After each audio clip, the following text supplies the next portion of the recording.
ጤና ይስጥልን ተመልካቾቻችን፣ ይህ አዲስ ሚዲያ ኔትወርክ ነው። የሰዓቱን ዜናዎች ይዤ ቀረብኩ። አበይት ርዕሶቹን በቅድሚያ አዲስ አበባ ከሸማችነት ወደ አምራችነት እየተሸጋገረች መሆኑን በምክትል ከንቲባ ማዕረግ የአዲስ አበባ ፋይናንስ ቢሮ ኃላፊ አቶ አብዱልቃድር ሬድዋን ገለጹ።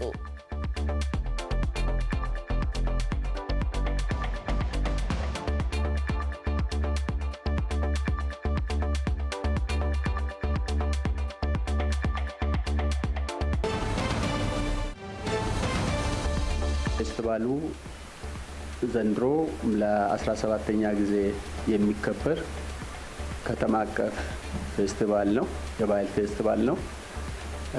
ይሄ በዓል አዲስ አበባ የባህልና የፈጠራ ሞዛይክ በሚል መሪ ቃል የሚከበር ትልቅ ፌስቲቫል ነው። ፌስቲቫሉ ከቅዳሜ 23 እስከ 25 ለ3 ተከታታይ ቀናት የሚከበር ነው።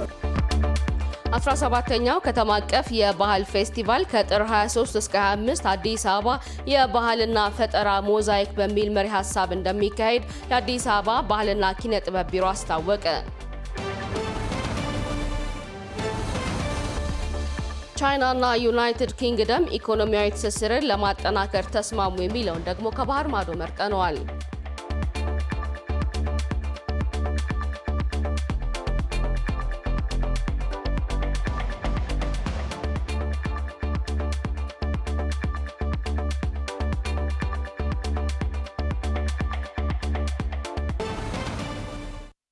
ተመልካቾቻችን ከነዚህ ዘገባዎቻችን በተጨማሪ ባልደረቦቻችን በተለያዩ አካባቢዎች ይገኛሉ። የመስክ ምልከታ ዘገባዎቻቸውን ያደርሱናል። አስቀድሞ ደግሞ የሚጠቁሙን ነው የሚሆነው። ዳንኤል እንደምንዋል፣ ከየት አካባቢ ትገኛለህ? አመሰግናለሁ። እኔ አሁን የምገኝበት የአድዋ ድል መታሰቢያ ሙዚየም ነው። እንግዲህ እዚህ የአሰሪ ፌዴሬሽን እንደዚሁ ደግሞ የሰራተኛ ማህበራት ፌዴሬሽን እና መንግስት በቅንጅት በኢንዱስትሪ ላይ ያለውን ሰላማዊ ሂደት የተስተካከለና ጤናማ እንዲሆን ያለመ የውይይት መድረክ እያደረጉ ነው። ካፍታ በኋላ ለተመልካቾች የምናደርስ ይሆናል የዚህን ዝርዝር መረጃ። መልካም ወንጌል እንደምንዋል፣ የት አካባቢ ትገኛለሽ? መረጃዎችሽን አስቀድመሽ ጠቁሚ። አመሰግናለሁ። እኔም የምገኘው በአድዋ ድል መታሰቢያ ነው። በዛሬው ዕለት የአዲስ አበባ የፋይናንስ ቢሮ እንግዲህ 12ኛውን የመንግስትና የሲቪል ማህበራት ድርጅት የጋራ የውይይት መድረክ እያካሄደ ይገኛል። እንግዲህ ይህ መድረክም እንግዲህ ለጠንካራ ሀገረ መንግስት ግንባታ የሲቪል ማህበራት ድርጅት ሚና በሚል መሪ ቃል ነው እየተካሄደ የሚገኘው። ሰዓቱ ሲደርስ ዝርዝር መረጃውን ይዤ የምመለስ ይሆናል። መልካም ባልደረቦቼ፣ ካፍታ ቆይታ በኋላ መልሼ አገኛችኋለሁ። እስከዛ ሸጋ ጊዜ ይሆንላችሁ። ከነዚህ ዘገባዎቻችን በተጨማሪ ደግሞ ዕለቱን በታሪክ የድንቃ ድንቅና የጤና መረጃዎቻችንም ሰዓታቸውን ጠብቀው ወደ እናንተ የሚደርሱ ዘገባዎቻችን ይሆናሉ።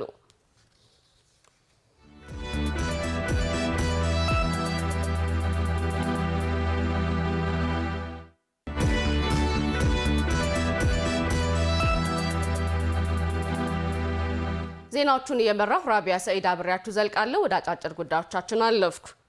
ኢትዮጵያ የአየር ኃይል 90ኛ ዓመት የምስረታ በዓልን ምክንያት በማድረግ የአንበሶቹ ሰማይ ኢትዮጵያ በሚል ለቀረበውና የኢትዮጵያውያንን ልብ ላኮራው ደማቅ የአየር ትርኢት ከፍተኛ አስተዋጽኦ ላበረከቱ የእውቅናና የምስጋና መርሃ ግብር ተካሂዷል።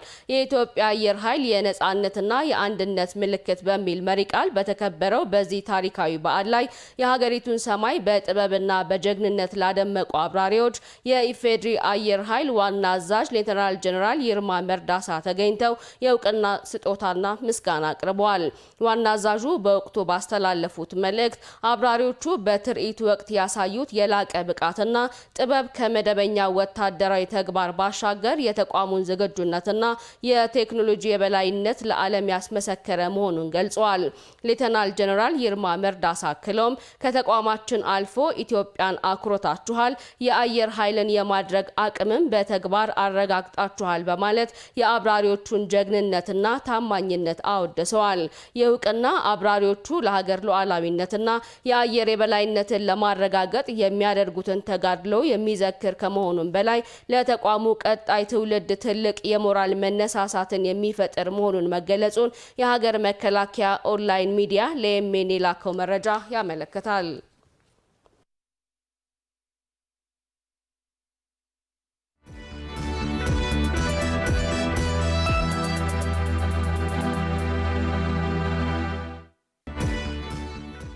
በዝርዝር ወደምንመለከታቸው ሌሎች ጉዳዮቻችን አለፍን።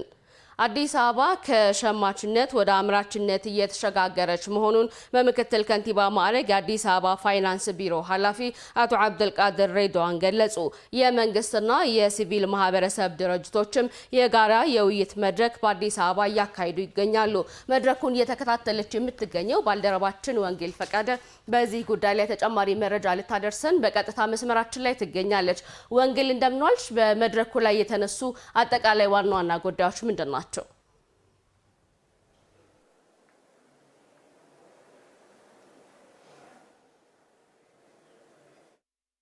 የአዲስ አበባ የፋይናንስ ቢሮ እንግዲህ ለ12ኛ ጊዜ የመንግስትና የሲቪል ማህበራት ድርጅት የጋራ የውይይት መድረክ አካሂዷል። መድረኩም እንግዲህ ለጠንካራ ሀገረ መንግስት ግንባታ የሲቪል ማህበራት ድርጅት ሚና በሚል መሪ ቃል ነው እንግዲህ የተካሄደው። በፕሮግራሙ ተገኝተው እንግዲህ የመክፈቻ ንግግር ያደረጉት በምክትል ከንቲባ ማዕረግ የአዲስ አበባ ፋይናንስ ቢሮ ኃላፊ አቶ አብዱልቃድር ሬድዋን ናቸው። እንግዲህ በንግግራቸውም ኢትዮጵያ ረጅም ዓመታትን ያስቆጠረ የኢኮኖሚ የሰላም እንዲሁም የመሰረተ ልማት ችግር የነበረባት ሀገር እንደነበረችና ከለውጡ ማግስት የተለያዩ ለውጦች ኢትዮጵያን ወደ ብልጽግና ማማ ለማውጣት የተሰሩ ስራዎች ውጤት ስለማምጣታቸው አንስተዋል። እንዲሁም በአዲስ አበባ ደረጃ ስናነሳ ረጅም ዓመታትን ያስቆጠረ የኢኮኖሚ ስብራትን ለመጠገን የተለያዩ ተቋማት ላይ በተሰራው ሪፎርም ውጤት መምጣት እንዲሁም ደግሞ የአገልግሎት አሰጣጥን ከቴክኖሎጂ ጋር በማስተሳሰር የተሰሩ ስራዎች ትልቅ ለውጥን ማምጣታቸውን አንስተዋል። እንግዲህ በመድረኩ የተለያዩ ሰነዶች የአዲስ አበባ የሲቪል ማህበራት ድርጅት ስኬት እንዲሁም ተግዳሮት እንዲሁም ደግሞ መብትዎችን የያዘ ሰነድ ቀርቧል። በሰነዱም እንግዲህ በሀገር ደረጃ ስንመለከት ኢትዮጵያ ያላትን ተፈጥሯዊ ሀብት በማልማት ወደ ቱሪዝም መስህብነት መቀየር የመጀመሪያው የማህበሩ ስራ እንደነበር ተነስቷል በሰነዱ። እንዲሁም ደግሞ በአዲስ አበባ ደረጃ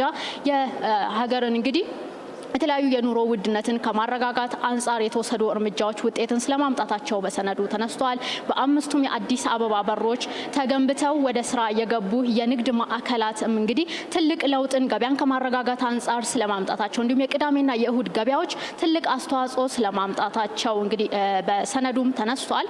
በተጨማሪም ደግሞ የመንገድ ስራዎች፣ የተለያዩ የኮሪደር ልማቶች እንዲሁም የስራ መፍጠርን ጨምሮ እንግዲህ በርካታ በሀገር ደረጃ ለውጦች ስለማምጣታቸው በሰነዱ የተነሱ ዋና ሀሳቦች ናቸው። በአጠቃላይ እንግዲህ የዚህ መድረክ ዋና ዓላማ የሲቪል ማህበራት ድርጅት እንዲሁም የመንግስት ተቋማት እንግዲህ በጋራ ለረጅም ጊዜያትን ያስቆጠረ የኢኮኖሚ ስብራት በአዲስ አበባ ሆነ በሀገር ደረጃ የነበረውን ለመቅረፍ እንዲሁም ለሰላም እንዲሁም ለመሰረተ ልማት አዲስ አበባ እንዲሁም ሀገርን በሚያስፈልጋቸው ሁኔታ ሁሉ በጋራ ለመቆም እንግዲህ አቋም ይዞ እየተካሄደ ያለ መድረክ ነው። እንግዲህ ያው በመድረኩ የተነሱ ዋና የሰነድ እንዲሁም ሌሎች ሀሳቦችም ይህንን ይመስላሉ። እጅግ አድርጌ አመሰግናለሁ። ወንጌል ለመረጃሽ አመሰግናለሁ። ሸጋ ቀን ይሁንልሽ። ዘገባዎቻችን ቀጥለዋል። በከተማዋ የኮሪደር ልማት የተገነቡ መሰረተ ልማቶች ኢትዮጵያ ያላትን ባህል ወግና ትውፊት ለማስተዋወቅ ምቹ ዕድል መፍጠሩ ተነገረ። 17ኛው ከተማ አቀፍ የባህል ፌስቲቫል በተለያዩ መርሃ ግብሮች ከጥር 23 እስከ 25 ለ3 ቀናት እንደሚካሄድ የአዲስ አበባ ባህልና ኪነ ጥበብ ቢሮ ምክትል ኃላፊ አቶ አዲሱ ሻንቆ ገልጸዋል። ፌስቲቫሉ ዘንድሮ ለ17ኛ ጊዜ የሚከበር ከተማ አቀፍ ፌስቲቫል ነው። የባህል ፌስቲቫል ነው። ይሄ በዓል አዲስ አበባ የባህልና የፈጠራ ሞዛይክ በሚል መሪ ቃል የሚከበር ትልቅ ፌስቲቫል ነው። ፌስቲቫሉ ከቅዳሜ 23 እስከ 25 ለ3 ተከታታይ ቀናት የሚከበር ነው። ቅድም እንዳልኩት በተለያዩ ፕሮግራሞች የሚከበር በዓል ነው። ፌስቲቫሉ ባህልን ለማስተዋወቅ አንድነትን ለማጠናከር እንዲሁም ባህላዊ የዕደ ጥበብ ውጤቶችን ለገበያ ለማቅረብ ያለመ መሆኑንም ምክትል ኃላፊው አቶ አዲሱ ሻንቆ ገልጸዋል። አዲስ አበባ የሁሉም ብሔር ብሔረሰብ ከተማ እንደመሆኗ መጠን ኢትዮጵያን የሚወክሉ ባህሎች፣ ወጎች፣ ትውፊቶች የሚታዩባት የሚደምቁባት የኢትዮጵያን አብሮነት፣ የኢትዮጵያን አንድነት፣ የኢትዮጵያን የመቻቻል እሴት፣ አገር በቀል እውቀት፣ የዕደ ጥበብ ውጤት በከተማ ደረጃ በማሳየት በማድመቅ አዲስ አበባችን የኢትዮጵያ ተምሳሌት እንድትሆን ማሳየት እየተቀየረ የመጣውን የስራ ባህልና የሰዓት አጠቃቀምን የተመለከተ የግንዛቤ ማስጨበጫ መድረክ እንደሚኖር የገለጹት አቶ አዲሱ ሻንቆ በከተማዋ በኮሪደር ልማት የተገነቡ የመሰረተ ልማቶች የኢትዮጵያ ያላትን ባህል ወግና ትውፊት ለማስተዋወቅ ምቹ ዕድል መፍጠራቸውንም ገልጸዋል። በፌስቲቫሉ የባህል አልባሳት የሚያስተዋውቅ የፋሽን ማሳያ መርሃ ግብር የሚካሄድ ሲሆን የዕደ ጥበብ ውጤቶችም ይቀርብበታል ተብሏል። ዘገባው የአሰግድ ኪዳነ ማርያም ነው።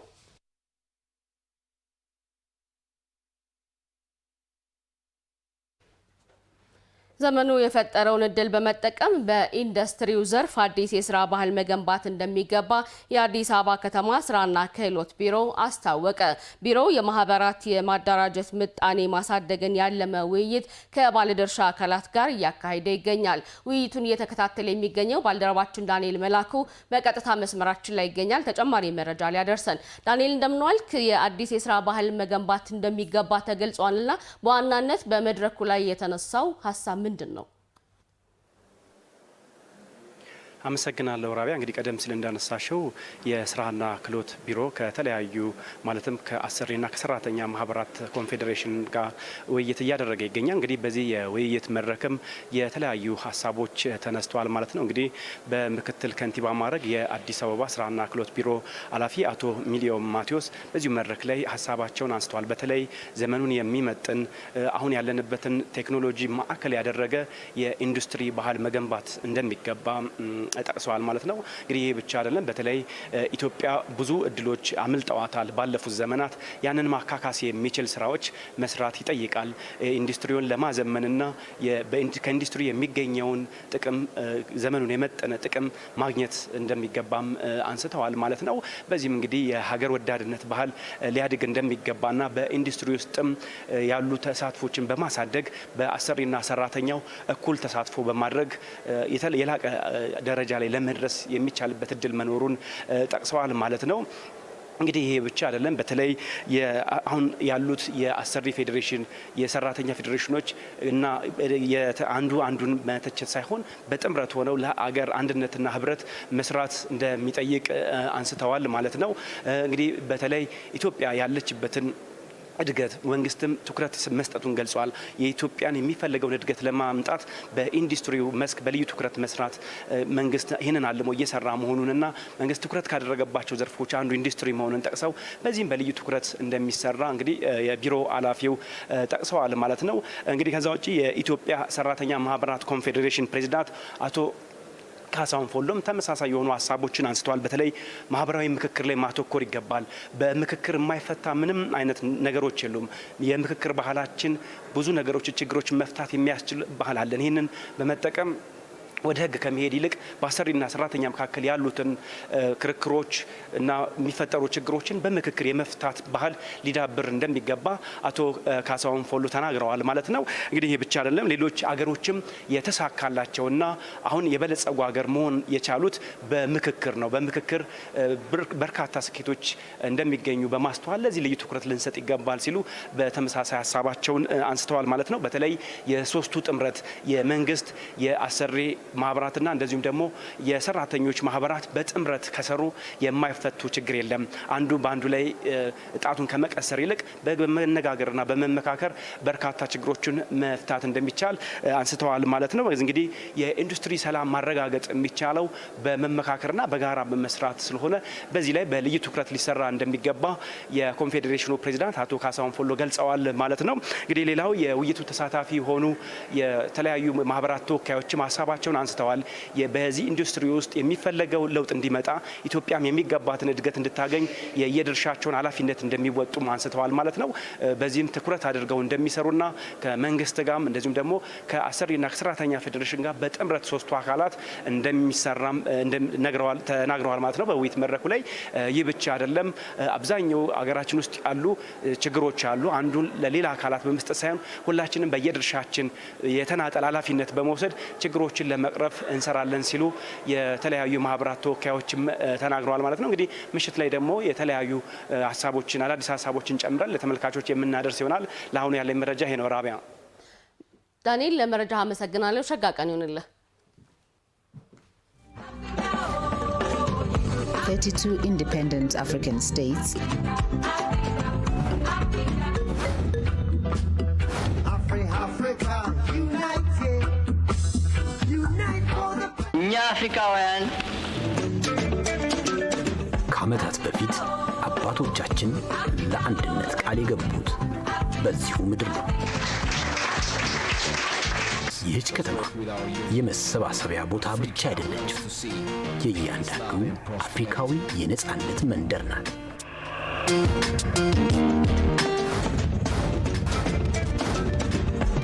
Africa is rich.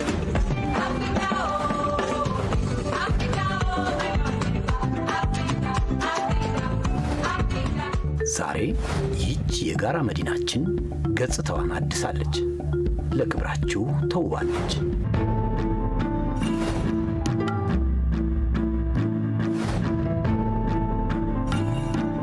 መንገዶቿ የሰፉት ልቦቻችን ስለሰፉ ነው። የምታዩት ውበት የኢትዮጵያ ብቻ ሳይሆን የአዲሱ አፍሪካ የአቅም ማሳያ ነው።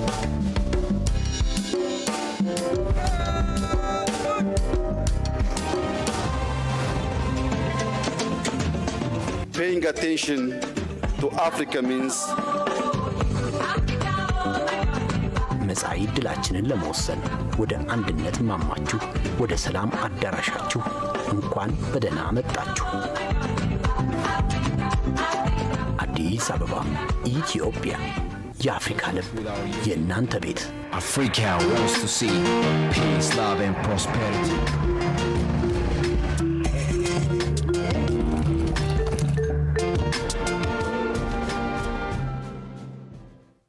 አዲስ ሚዲያ ኔትወርክ ላይ ትገኛላችሁ ተመልካቾቻችን። ዘገባዎቻችንም እንደቀጠሉ ናቸው።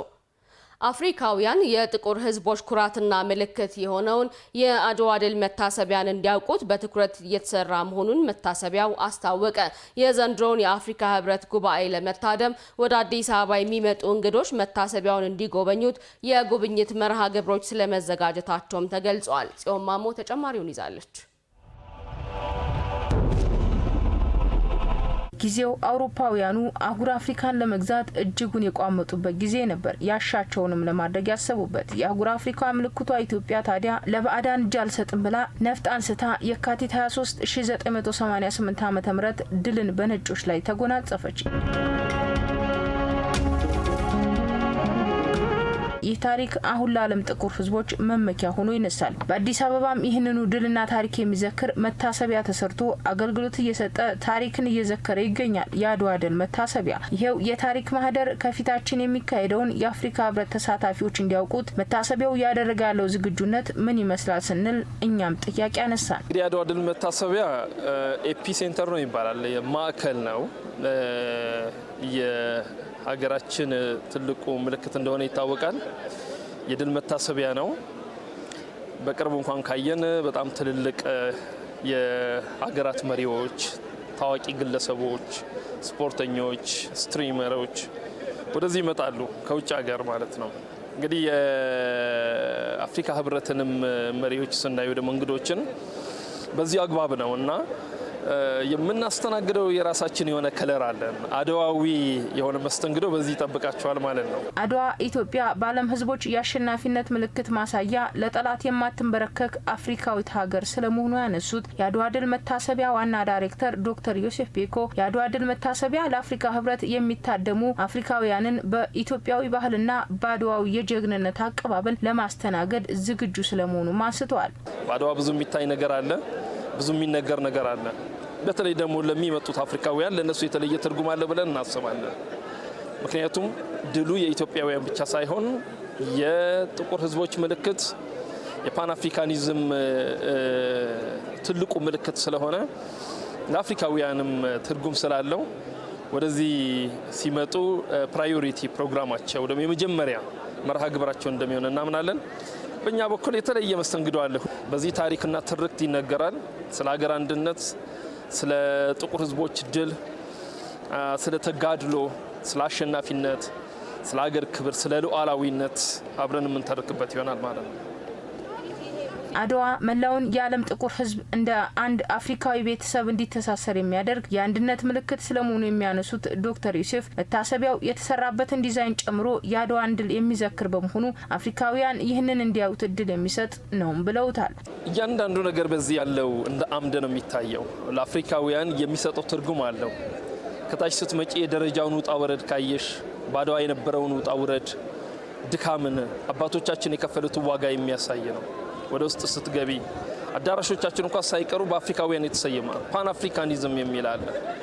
ስለዚህ ዋነኛው ማዕከል የሚያደርገው የአፍሪካውያንን አንድነት ጭምር ይሄ ጥንካሬያችንን የሚያሳይ ነው። ሌላ ታሪክ የሚነገር እንዳለ ለነሱ ልዩ ትርጉም ያለው ነው የሚሆነውና ወደ ሙዚየሙ ሲገቡ በጣም የሚጎበኙታል። ኤግዚቢሽናችን እያንዳንዱ ነገር አባቶቻችን ጋሻና ጃግሬዎቻቸውን ያያሉ። 39ኛው የአፍሪካ ህብረት የመሪዎች ጉባኤ የፊታችን የካቲት 7 እና 8 ይካሄዳል። መንግስት ለሰው ሰራሽ አስተውሎት የሰጠው ትኩረት በዘርፉ ብዙ መስራት እንዲቻል ምቹ መደላድልን የፈጠረ መሆኑን የአዲስ አበባ ሳይንስና ቴክኖሎጂ ዩኒቨርሲቲ አስታወቀ። ዩኒቨርሲቲው በዘርፉ የተለያዩ ጥናቶችን ከማካሄድ ባለፈ የጥናት ውጤቶችን ይፋ ማድረግ የማማከርና ሌሎችንም አገልግሎቶች እየሰጠ እንደሚገኝ አስታውቋል። ተባረክ ኢሳያስ ተጨማሪውን ይዛለች። Is that it combines computer science, large sets of data or information, and problem solving. በዓለም አቀፍ ደረጃ የሰው ሰራሽ አስተውሎት በተለያዩ ዘርፎች ላይ የሚታዩ ለውጦችን እያመጣ ይገኛል። ከዚህ ቀደም በሰው ኃይል ይከወኑ የነበሩ ማንኛውም አይነት ስራዎችን በፍጥነትም በጥራትም በኮምፒውተር ሲስተምና ፕሮግራሚንግ በመታገዝ በሮቦቶች መከወን ተችሏል።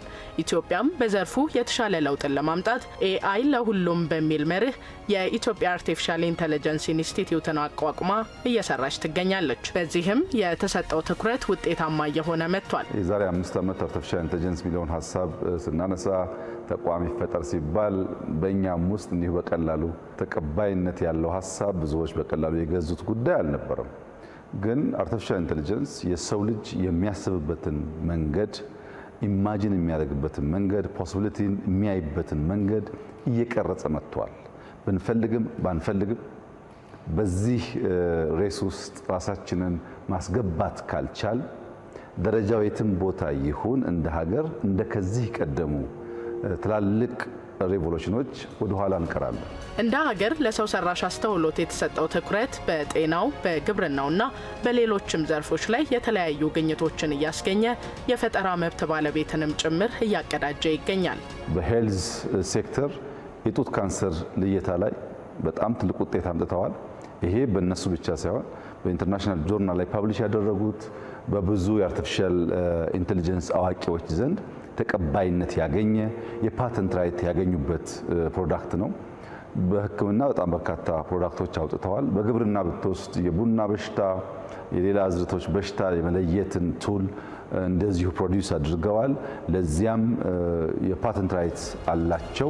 መንግስት ለሰው ሰራሽ አስተውሎት ዘርፉ የሰጠው ትኩረት ብዙ መስራት እንዲቻል ምቹ መደላድልን የፈጠረ ነው ያሉት ከኤኤምኤን ጋር ቆይታ ያደረጉት በአዲስ አበባ ሳይንስና ቴክኖሎጂ ዩኒቨርሲቲ የአርቲፊሻል ኢንተለጀንስና ሮቦቲክስ የልቀት ማዕከል ኃላፊ ዶክተር ሀቢብ መሐመድ ተቋምን ከመገንባት ባሻገር በከፍተኛ ትምህርት ተቋማት ላይ የተጀመሩ ስራዎች ብሔራዊ የሰው ሰራሽ አስተውሎት ፖሊሲ መውጣቱና ሌሎችም ማሳያ ናቸው ብለዋል። የተለያዩ ኢኒሼቲቮች ተጀምረዋል።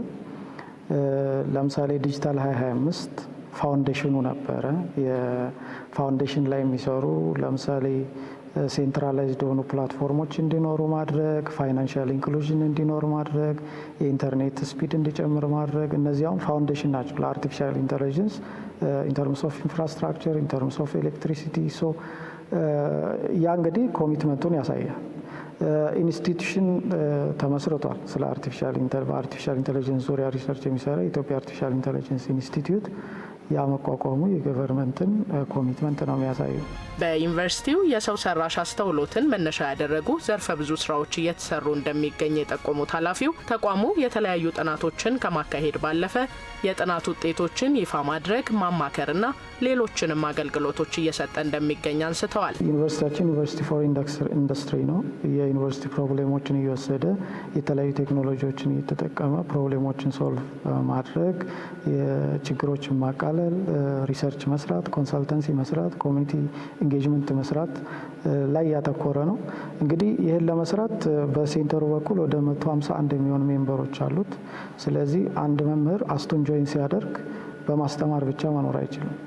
ሪሰርች መስራትም አንዱ KPI ነው። ኮሚኒቲ ኢንጌጅመንት መስራትም፣ ኮንሰልተንሲ መስራትም፣ ማስተማርም ስራው ነው። በአዲስ አበባ ሳይንስና ቴክኖሎጂ ዩኒቨርሲቲ በፒኤችዲ ፕሮግራም የኤአይ ተማሪዎችም በዘርፉ ለሀገር ማበርከት የሚሹት እንዳለ ለዛም ተግተው በመማር ላይ እንደሚገኙ ነግረውናል። ለሀገራችን ልናበረክት የምንችለው ነገሮች ምን ይመስላሉ ብለን ማሰብ ይጠበቅብን። ስለዚህ ለሄልዝ ኢንዱስትሪ የሚሆን ሾርቴጅ ኦፍ ፕሮፌሽናልስ ይኖራል። እነሱን ሰምሃው ምን ማድረግ የሚችል ሰፖርት ማድረግ የሚችል ዲሲሽን ሜኪንግ ስትራቴጂ ወይም ዲሲሽን ሜኪንግ ፕሮሰሱን በደንብ በተሻለ በቴክኖሎጂ የተደገፈ እንዲሆን ማድረግ የሚያስችል ሶሉሽን ማበርከት ከኔ ይጠበቃል ማለት ነው። የኔ ሪሰርች ኤሪያ ፎከስ የሚያደርገው ሜይንሊ ሄልዝ ኬር ነው። ሄልዝ ኬር ላይ ሆነ ግን ኤአይ እንዴት ኢቲካል ይሆናል፣ ከኛ ባህል ከኛ ስቴቶች ጋር እንዴት ይሄዳል፣ እንዴት የሂማን ቫሉን ኢንኮርፖሬት ማድረግ እንችላለን፣ ማካተት እንችላለን የሚለው ነው። ሶ ሄልዝ ኬር ላይ ሆኖ ሞር ኢንቱ ገቨርናንስ ኢንቱ ኢቲካል ፍሬምወርክ ኢንቱ ፖሊሲ ነው ፎከስ ማድረገው። Great job, AI experts! ኢትዮጵያ ለማርበርግ ቫይረስ ወረርሽኝ ጠንካራ ምላሽ በመስጠት ከ3 ወራት ባነሰ ጊዜ ውስጥ የቫይረሱን ስርጭት ሙሉ ለሙሉ መቆጣጠሯ የሀገሪቱ የጤና ስርዓት ጥንካሬ ማሳያ ነው ተባለ። የዓለም ጤና ድርጅት የኢትዮጵያ መንግስትና የዘርፉ ባለሙያዎች ላከናወኑት ውጤታማ የወረርሽኝ ቁጥጥር ስራ እውቅና ሰጥቷል። ባልደረባችን ጽዮን ማሞ ሀገርን ከወረርሽኝ የታደጉ የጤና ወታደሮች ስትል በግንባር ቀደምትነት ወረርሽኙን ከተፋለሙ የጤና ባለሙያዎች ጋር ቆይታ አድርጋ ተከታዩን ዘገባ አጠናቅራለች። ኢትዮጵያ በተቀናጀና ጠንካራ የበሽታ መከላከል ስልትን በመከተል የማርበርግ ቫይረስ ወረርሽኝን ማብቃቱን አውጃለች። ታዲያ ይህ ለጤናው ዘርፍ ብዙ ትርጉም ያለው የብስራት ዜና ነው። የጤናው ዘርፍ ባለሙያዎችም በኮቪድ-19 ላይ ያሳዩትን ትጋትና ቆራጥነት በማርበርግ ወረርሽኝ ላይም ደግመውታል። የእንደራሴዎች ምክር ቤት አፈ ጉባኤ ታገሰ ጫፎም ቫይረሱን ለመከላከል በግንባር ቀደምትነት የተሰለፉ የጤና ባለሙያዎች ሀገር በቫይረስ ስትወረር በጀግንነት የተፋለሙ ተፋልመውም ድል ያስመዘገቡ የሀገር ጠባቂ ወታደር ናችሁም ብለዋቸዋል። ሕይወታቸውን ለወገናቸው አሳልፋችሁ የሰጣችሁ ጀግኖች ዛሬ አገራችሁ ትኮራባችኋለች። እናንተም የጤናው ዘርፍ ሰራዊት ብቻ ሳትሆኑ የሀገር ደህንነት ጠባቂዎች ስለሆናችሁ እናንተንም ላቅ ያለ ምስጋና አቀርባለሁ። የማርበርግ ቫይረስ እንደ ሀገር ስጋት ሆኖ ብዙዎች በተጨነቁበት በዚያ የምጥ ቀን የጤና ባለሙያዎች ሀገርና ሕዝብን በጭንቅ ቀን ለማገልገል ለሙያቸው የገቡትን ቃል ኪዳን በተግባርም አሳይተዋል። እንደዚህ አይነት በሽታዎችን መጠርጠር አለበት። ፊቨራቸው 38 እና ከዛ በላይ ሲሆን ብሊዲንግ ጀመራቸው፣ ናዛል ቦሚቲንግ ዲያራ ሲጀምራቸው ያው ከነዚህ አይነት በሽታዎች ቫይራል ሄሞራጂክ ዲዚዝ አንዱ ሊሆን እንደሚችል ሳስፔክት አደረግን። ይሄ በሽታም ሊሆን ይችላል፣ ማርበርግ ሊሆን ይችላል ብለን ሪፖርት ለሚመለከተው ለክልሉ ሪፖርት አደረግን። ያው የክፍሉም ዳይሬክተር የነበርኩት እኔ ነበርኩ። ኬዞችንም ሰሌክት አድርጌ ሪፖርት ያደረኩት በሰዓቱ ነው የነበርኩ። በጊዜው በጣም ከባድ ነበር። እኛ ብዙ አዝነን ነበር። በጣም መጀመሪያ VHF ነው ቫይራል ሄሞራጂክ ፊቨር ብለን ነበር ሪፖርት አደረግነው። ከዛ ማርበርግ ነው ሲባል ደንግጠናል። ለምን ስታፎቻችን ተነካክተናል። ብዙ ስታፎች በቃ ሾኮስ ነበር ማለት እንችላለን። እንደዛም ሆኖ ያ ሾኮስ ሆነን ነው ስራዎችን የሰራን ዛሬ ለዚህ የበቃን ነው፣ ለማጥፋትም የበቃን ነው ላለው ስታፉ ጋር አንድ በመሆን ሙሉ ስታፉ ከታች እስከ ላይ ነው። ይህ በጣም ደስ የሚል እኔ ዛሬ መልካም ቀን ነው። ያኔ በሽታው ሲታሰብ እና በሽታው ሲታሰብ ብቻ ሳይሆን ሕክምናው ላይ ባለን ሰዓት ልባችን ይወርድ ነበር። የህዝቡን ጭንቀት የእኛም ጭንቀት። እኔ ችግር የለብኝም፣ አገሬን ለማገልገል ብቁ አካል አለኝ፣ ብቁ ጤና አለኝ፣ ብቁ እውቀት አለኝ። በቃ አገሬን ለማገልገል ቆርጬ ወስኜ ነው የወጣሁት። በዚህ ጉዳይ ላይ አልደራደርም። አገሬን ለማገልገል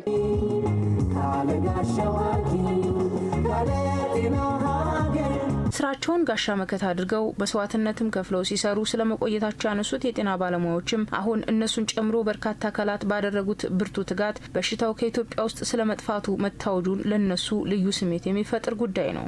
የአንድና የሁለት ሰው ስራ አይደለም። ዛሬ እዚያ ደረሰን እኛን እንድናጠፋ አድርገን ከታች እስከ ላይ አንስቶ ከኛ ውስጥ ተላልቶ እስከ ፌዴራል ድረስ ማለት ነው ቼኑን ጠብቆ በጋራ በመተባበር በመቀናጀት ለዚህ ውጤት በቅተን ደስ ብሎኛል። ዛሬ ኢቦላም ይሁን ማልበርግ ይመጣል በሚል የምናደርጋቸው ልምምዶች፣ ዝግጅቶች ነበሩ።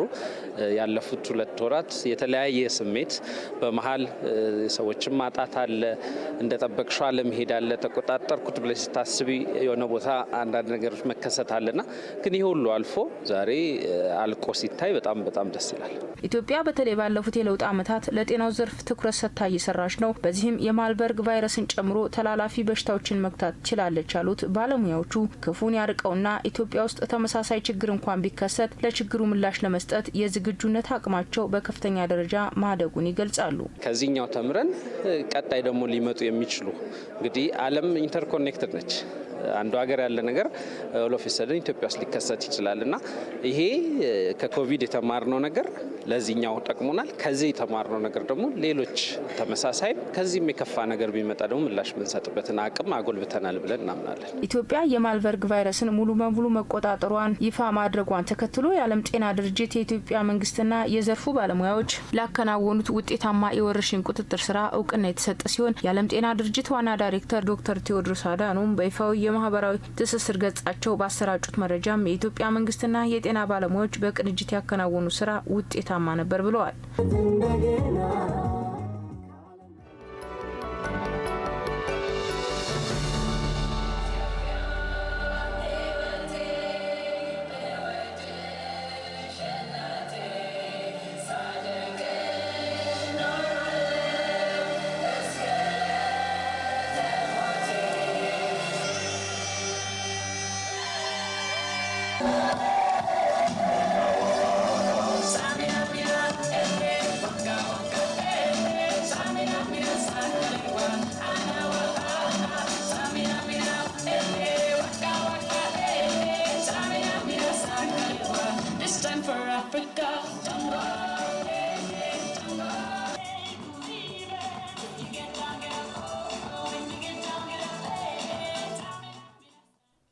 ቀጥለናል ተመልካቾቻችን።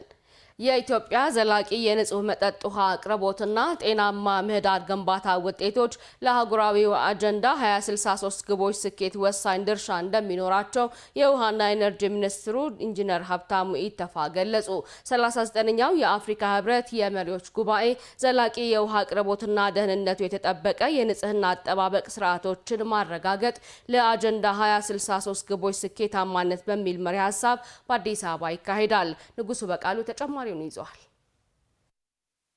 የዘንድሮ 39ኛ የአፍሪካ ህብረት የመሪዎች ጉባኤ ዘላቂ የውሃ አቅርቦትና ደህንነቱ የተጠበቀ የንጽህና አጠባበቅ ስርዓቶችን ማረጋገጥ ለአጀንዳ 2063 ግቦች ስኬታማነት በሚል መሪ ሀሳብ ከየካቲት 7 እስከ 8 2018 ዓ.ም በአዲስ አበባ ይካሄዳል። የውሃ አቅርቦት ዘላቂነትና ንጽህና አጠባበቅ፣ ጤናማ ማህበረሰብና ጠንካራ ምህዳር ግንባታ፣ የተፈጥሮ ሀብት አጠቃቀምና የዜጎች ኑሮን ማሻሻል ከአጀንዳ 2060 ግቦች ጋር በእጅጉ የተቆራኙ ናቸው። የውሃና ኢነርጂ ሚኒስትር ዶክተር ኢንጂነር ሀብታሙ ኢተፋ ለኢትዮጵያ ዜና አገልግሎት እንደገለጹት የኢትዮጵያ የንጹህ ውሃና የኃይል አቅርቦት የልማት ስኬቶች ከአፍሪካ ህብረት አጀንዳዎች ጋር ተጣጥመው እየተተገበሩ ይገኛሉ። በንጹህ መጠጥ ውሃና ኃይል አቅርቦት እንዲሁም በዜጎች ጤናማ የመኖሪያ ምህዳር ግንባታ መስክ በአህጉራዊና ዓለም አቀፋዊ ዘላቂ ልማት ግቦች ጋር ተሰናስለው የሚተገበሩ መሆናቸውን ገልጸዋል። ሰስተናብል ዴቨሎፕመንት ጎል የምንላቸው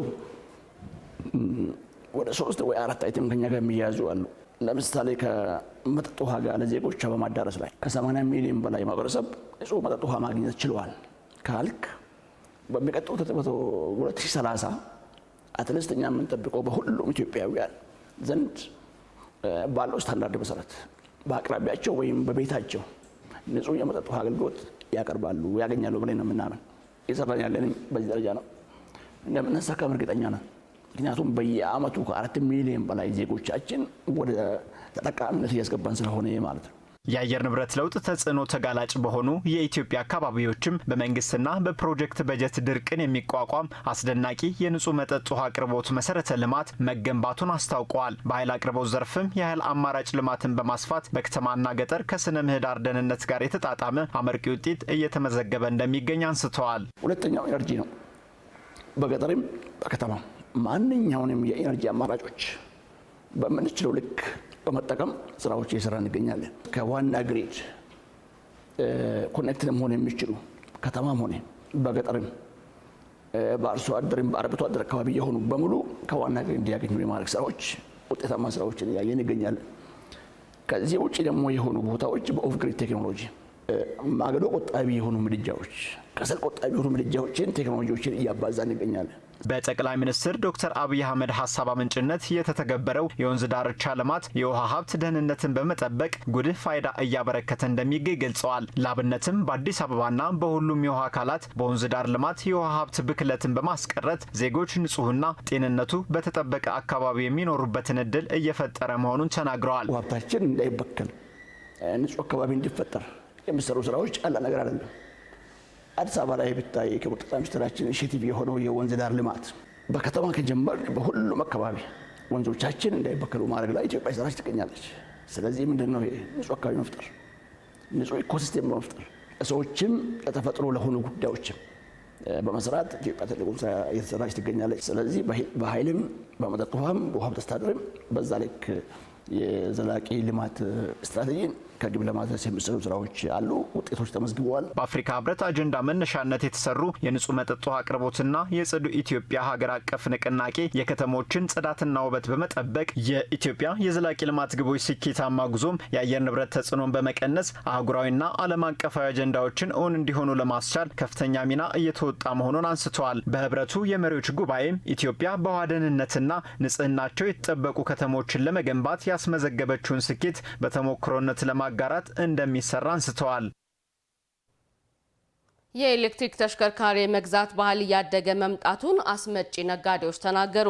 በኢትዮጵያ በ10 ዓመት ውስጥም ከ500 ሺህ በላይ የኤሌክትሪክ ተሽከርካሪዎችን ወደ ሀገር ውስጥ ለማስገባት እየተሰራ መሆኑን የትራንስፖርትና ሎጂስቲክስ ሚኒስቴር አስታውቋል። አዲስ ሚዲያ ኔትወርክ በአዲስ አበባ በተለያዩ አካባቢዎች የኤሌክትሪክ ተሽከርካሪዎች ሽያጭ ምን ይመስላል ሲል ቅኝት አድርጓል። መሐመድ ኑር አሊ ተጨማሪ አለው። በአዲስ አበባ ከተማ በተለያዩ አካባቢዎች ተዘዋውረን የኤሌክትሪክ ተሽከርካሪ የገበያ ሁኔታ ምን ይመስላል ስንል በተለያዩ አካባቢዎች ላይ ቅኝት የምናደርግ ይሆናል።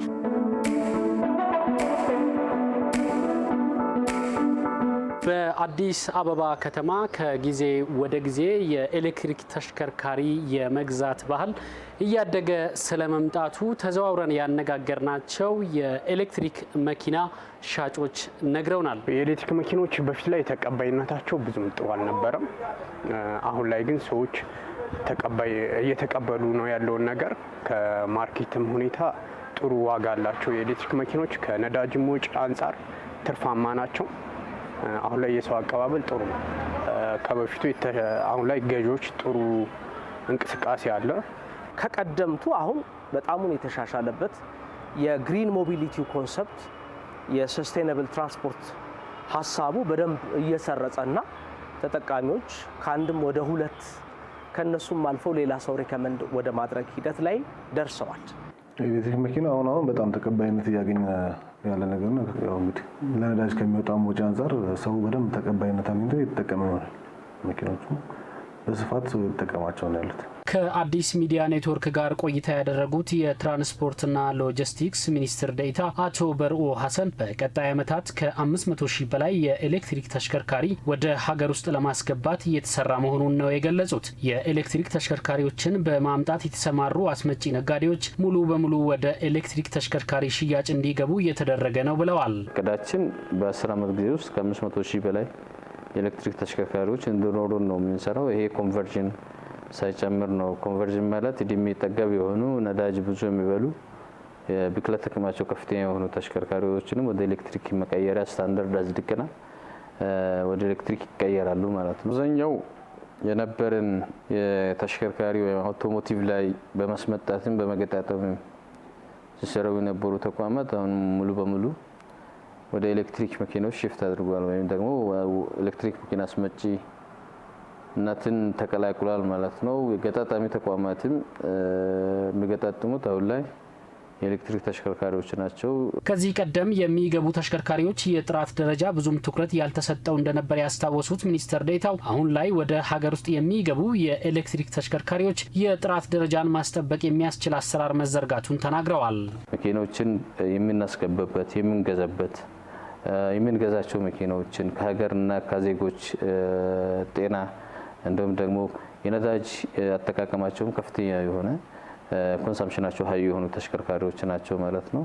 ይሄን ለማስቀረት በተለይ ታዳሽ ኃይል የሚጠቀሙ ተሽከርካሪዎች ላይ ሃይቴክ ናቸው፣ ቴክኖሎጂን አድቫንስ ያደረጉ ናቸው። ያገለገለ መኪና እንዳይገባ ፕላስ ደግሞ ሰብስታንዳርድ የሆኑ ተሽከርካሪዎች እንዳይገቡ ለጥራት ቅድሚያ ለመስጠት የሚያስችሉ አሰራሮችን እየዘረጋን ነው።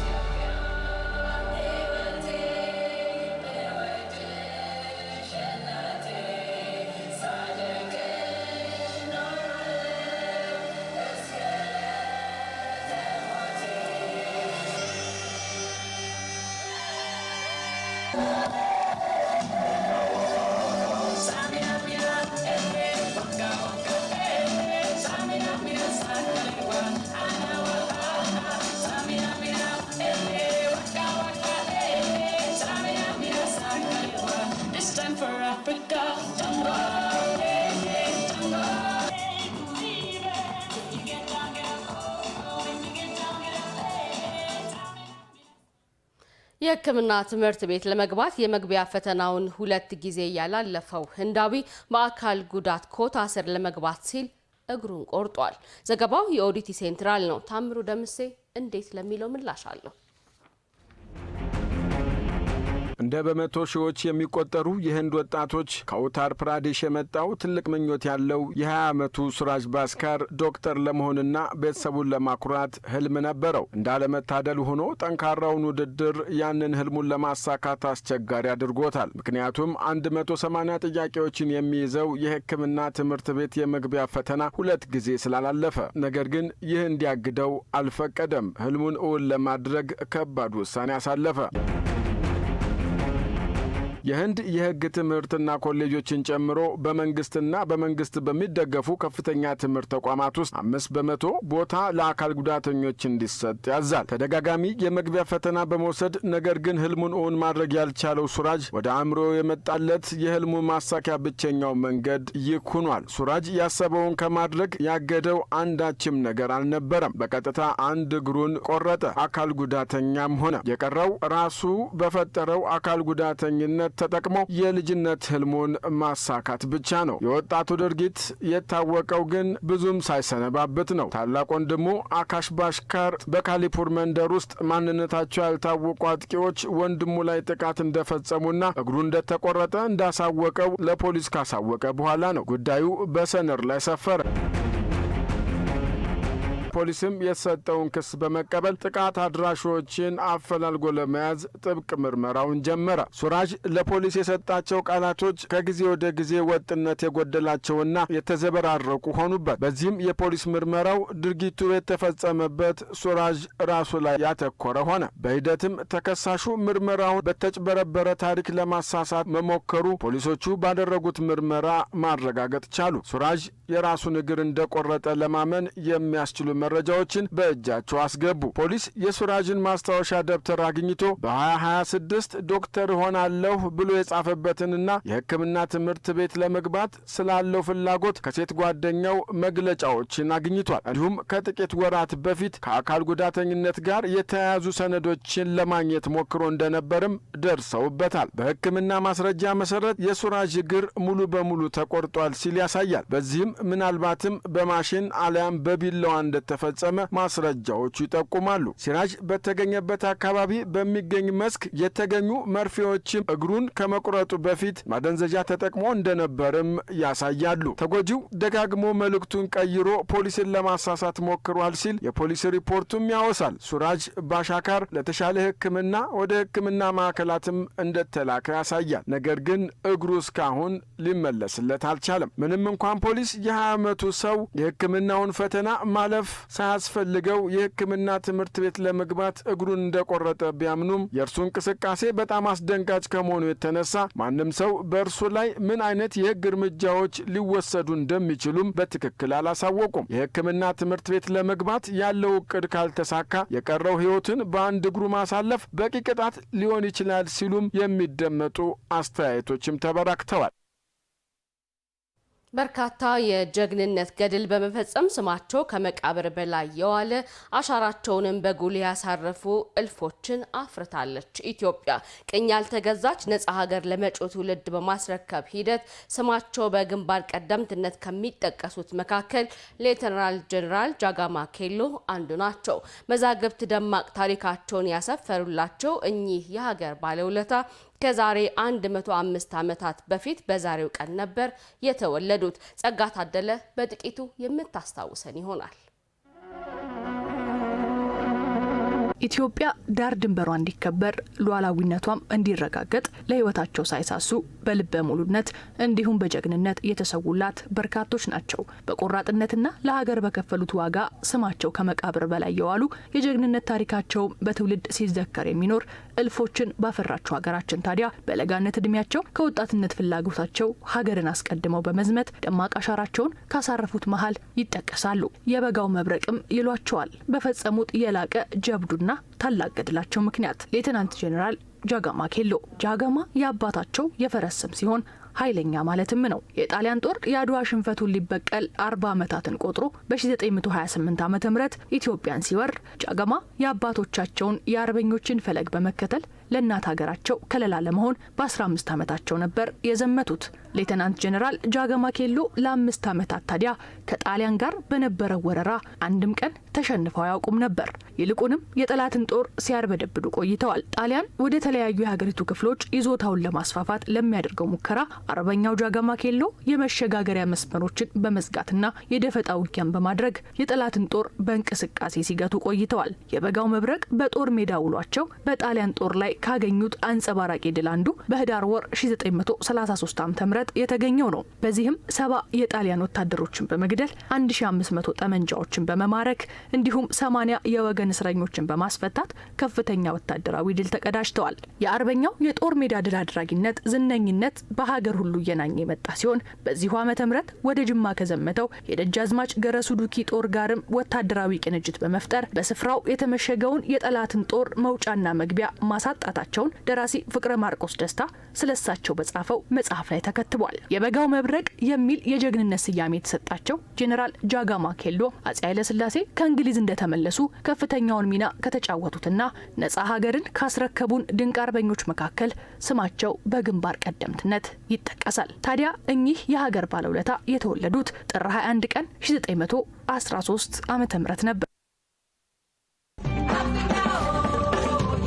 32 independent African states.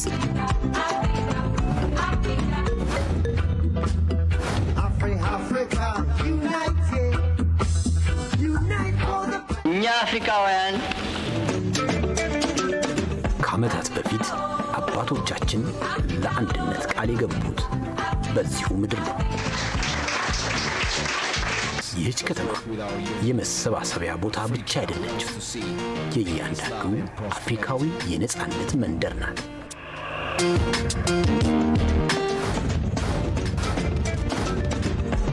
Africa is rich.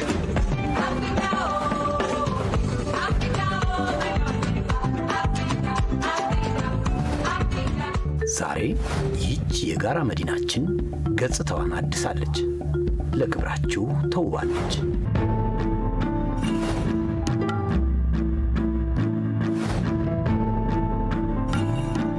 መንገዶቿ የሰፉት ልቦቻችን ስለሰፉ ነው። የምታዩት ውበት የኢትዮጵያ ብቻ ሳይሆን የአዲሱ አፍሪካ የአቅም ማሳያ ነው።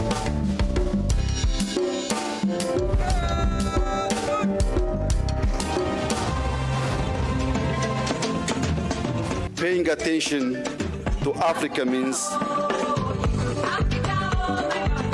መጻኢ ዕድላችንን ለመወሰን ወደ አንድነት ማማችሁ፣ ወደ ሰላም አዳራሻችሁ እንኳን በደህና መጣችሁ። አዲስ አበባ ኢትዮጵያ፣ የአፍሪካ ልብ፣ የእናንተ ቤት። Africa wants to see peace, love and prosperity.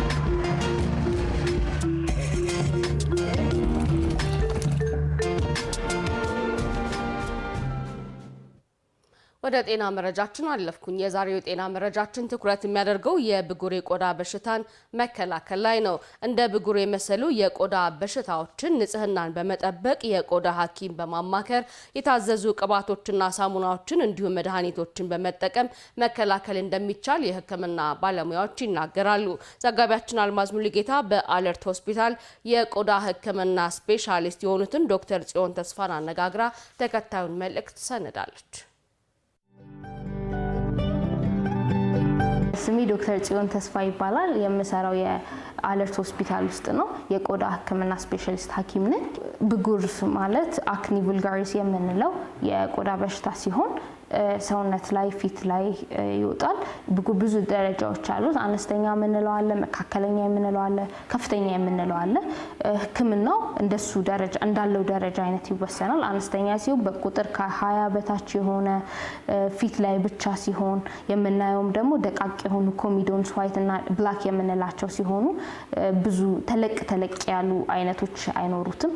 መካከለኛ ስንል ፊት ላይም ጀርባ ላይም ሲሆን በቁጥርም ደግሞ ከ20 በላይ ከ20 እስከ 50 ድረስ የሚደርሱ ሲሆኑ ሽፍታው መጠን ሰፊ ሲሆን ያው ከርቀት ስናየው በደንብ የምናየው ሲሆን ከፍተኛ ደረጃ ስንል ደግሞ ብዛቱ በጣም ብዙ የሆነ ከመቶ በላይ ቁጥር ያላቸው አንዳንዱ ደግሞ ሲስቲክ የምንለው ወይም ኖዱላር ሊዥን ትላልቆቹ ከ5 ቁጥር በላይ የሆኑ ትላልቅ አይነት እብጠት ያለው በተለይ ደግሞ የብጉር ጠባሳው ያመጡ ነገርና ብጉር ጠባሳው ከፍተኛ በሚሆንበት ጊዜ ከፍተኛ ደረጃ አለ እንላለን እና አነስተኛ ደረጃ ሲሆን በቤት ውስጥ ራሱ መከላከል እንችላለን። በቤት ውስጥ ማድረግ የምንችላቸው ነገሮች በመጀመሪያ የምንታጠብበትን ሳሙና መምረጥ ነው። ሳሙና ያልሆኑ ክሊንሰሮች በተለይ ደግሞ ለብጉር መከላከል ንጥረ ነገር ያላቸው እንደ ቤንዛል ፐሮክሳይድ፣ ሳሊሲሊክ አሲድ የሚባል የመታጠቢያ ሳሙናዎች አሉ። የፊት መታጠቢያ ለብጉር ቆዳ ተብሎ የተሰሩ እነሱም ገዝተን በእነሱ በመታጠብ ብጉር ያለውን ነገር ይቀንሰዋል።